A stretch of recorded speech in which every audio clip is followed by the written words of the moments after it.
మిత్రులారా, ఒక్క ప్రశ్న అండి.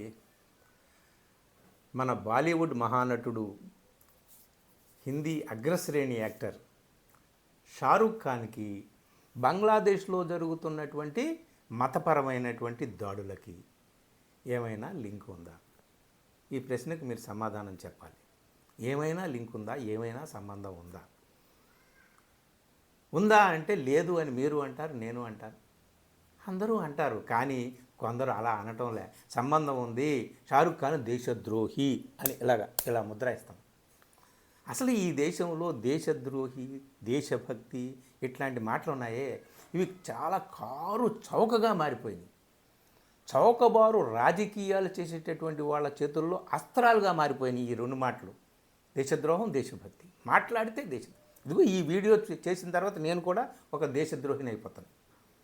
అంత తేలిక, ఇంత ఇంత ఇంత చవకగా, ఇంత నీచంగా, ఇంత చులకనగా మారిపోయాయా? అంత అంత గొప్ప మాటలు. దేశభక్తి అనేటటువంటి మాట మామూలు మాట. దేశద్రోహం నేరం ఒకడి మీద ఆరోపించడం అంటే మామూలు విషయమా? కానీ చాలా దారుణం. ఎందుకు అంటున్నానంటే, ఇప్పుడు ఐపీఎల్ జరగబోతుంది దేశంలో. అందరూ క్రికెట్ భక్తులు అందరూ కూడా ఎప్పుడా అని ఎదురు చూస్తూ ఉన్నారనమాట. అన్ని రెస్టారెంట్లు అందరూ కూడా అన్ని పెద్ద పెద్ద స్క్రీన్లతో సిద్ధమయ్యారు. ఇది పెద్ద కోలాహలం మనకు తెలుసు. సరే, ఐపీఎల్ మ్యాచ్ అంటే ఏమిటి? ఐపీఎల్ మ్యాచెస్లో ఒక టీంలో అన్ని దేశాల వాళ్ళు ఆడతారు. ఇది కూడా ఉంది కదా.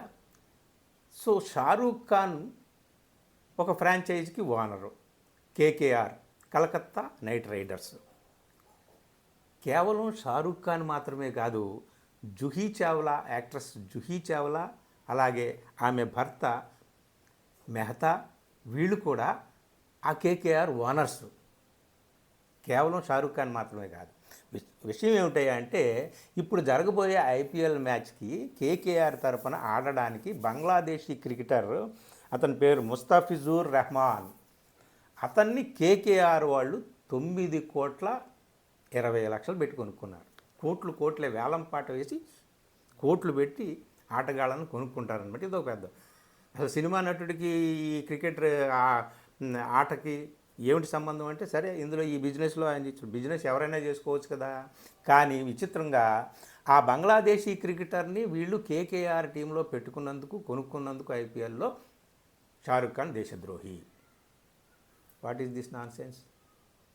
ఏమైనా అర్థం ఉందా? పోనీ ఏమైనా అఫీషియల్ బ్యాన్ ఉందా బంగ్లాదేశ్ మీద? 2008 నుంచి ఐపీఎల్ మ్యాచెస్లోకి పాకిస్తాన్ వాళ్ళని తీసుకోవద్దు అనేటటువంటి ఒక నిషేధం అమల్లో ఉంది. 2008 నుంచి ఉంది. కాబట్టి వాళ్ళు మన ఐపీఎల్ మ్యాచెస్లో పాకిస్తాన్ క్రికెటర్స్ ఆడరు. కానీ బంగ్లాదేశీ క్రికెటర్స్ని తీసుకోవద్దు అనేటటువంటిది ఒక డైరెక్టివ్ ప్రభుత్వం నుంచి, ఇండియన్ గవర్నమెంట్ నుంచి లేదు. అలాంటిది ఏమీ లేదు అని ఒక స్పష్టీకరణ ఇచ్చింది బీసీసీఐ. మన ఇండియన్ క్రికెట్ కౌన్సిల్ క్లారిఫికేషన్ ఇచ్చింది. అలాంటి డైరెక్టివ్ ఏమీ లేదు. బంగ్లాదేశీ ప్లేయర్స్ మీద ఏమీ లేదు, నిషేధం ఏమీ లేదు, తీసుకోవచ్చు అని చెప్పేసి మన క్రికెట్ బోర్డు చెప్పింది. ఇండియన్ గవర్నమెంట్ నుంచి అలాంటి నిషేధము లేదు. అలాంటప్పుడు షారూఖ్ ఖాన్ ఒక్కడే ఆ కేకేఆర్ గ్రూప్కి యజమాని కాదు, మిగిలిన వాళ్ళు కూడా ఉన్నారు. అలాంటిది కేవలం షారూఖ్ ఖాన్నే ఎందుకు టార్గెట్ చేసుకున్నారు? షారూఖ్ ఖాన్ మాత్రమే దేశద్రోహి ఎందుకు అయిపోయాడు? అసలు ఆటకి, దేశభక్తికి, దేశద్రోహానికి సంబంధం ఏంటి? బంగ్లాదేశ్లో అఫ్కోర్స్ రీసెంట్గా చాలా గొడవలు జరుగుతున్నాయి.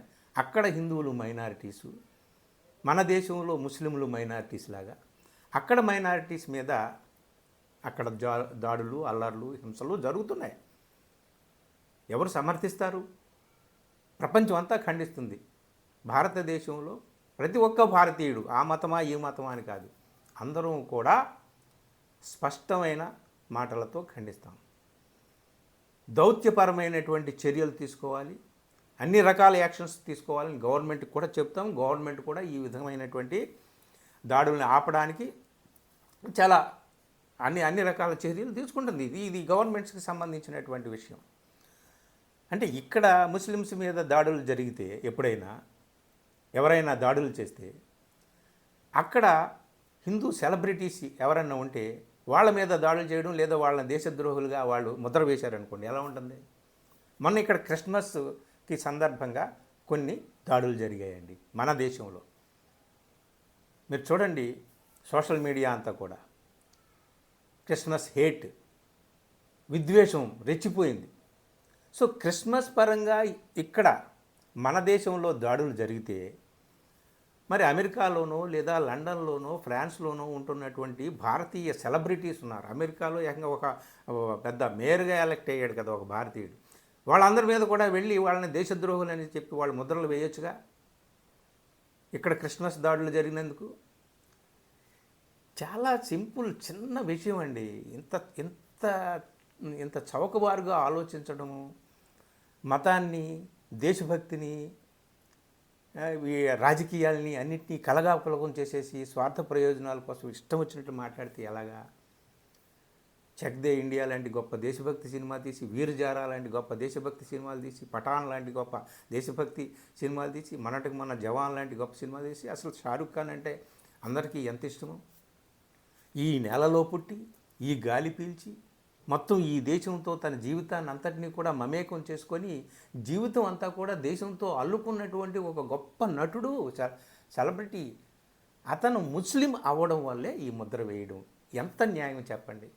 ఎంత సముచితం చెప్పండి? ఇది ఏమైనా అర్థం పర్థం ఉందా చెప్పండి? దేశభక్తి ఏంటి, దేశద్రోహం ఏంటి, క్రికెట్ ఏంటి, ఆట ఏమిటి? సో ఒక పద్ధతి ఉంది, ఒక బాధ్యతాయుతమైనటువంటి భాష ఉంటుంది.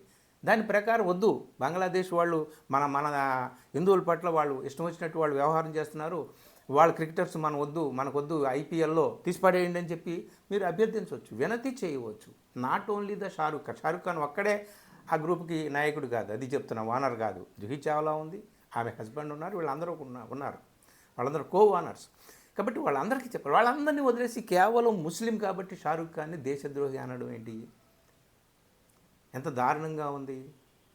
కాబట్టి మిత్రులారా, ఎక్కడ మొత్తం అందరూ దిగిపోయారు, బీజేపీ వాళ్ళు, ఆర్ఎస్ఎస్ వాళ్ళతో సహా, ఆఖరికి శివసేన వాళ్ళతో సహా, ఆఖరికి హిందుత్వ స్పిరిచువల్ లీడర్స్తో సహా అందరూ దిగిపోయి షారుఖ్ ఖాన్ దేశద్రోహి, దేశద్రోహి, దేశద్రోహి. అరే నాయన, గవర్నమెంట్ ఆర్డర్స్ ఏమీ లేవు బంగ్లాదేశ్ వాళ్ళు ఎవరు ఆడకూడదని. మన క్రికెట్ బోర్డు కూడా దీని గురించి చాలా ఎక్స్ప్లెనేషన్ ఇచ్చింది, క్లారిటీ ఇచ్చింది. దీనికి సంబంధించి గవర్నమెంట్ నుంచి ఎలాంటి నిషేధాజ్ఞలు లేవు కాబట్టి బంగ్లాదేశ్ క్రికెటర్స్ మీద ఎలాంటి రిస్ట్రిక్షన్స్ లేవు, తీసుకోవచ్చు, ఆడుకోవచ్చు అని వాళ్ళు కూడా చెప్పారు.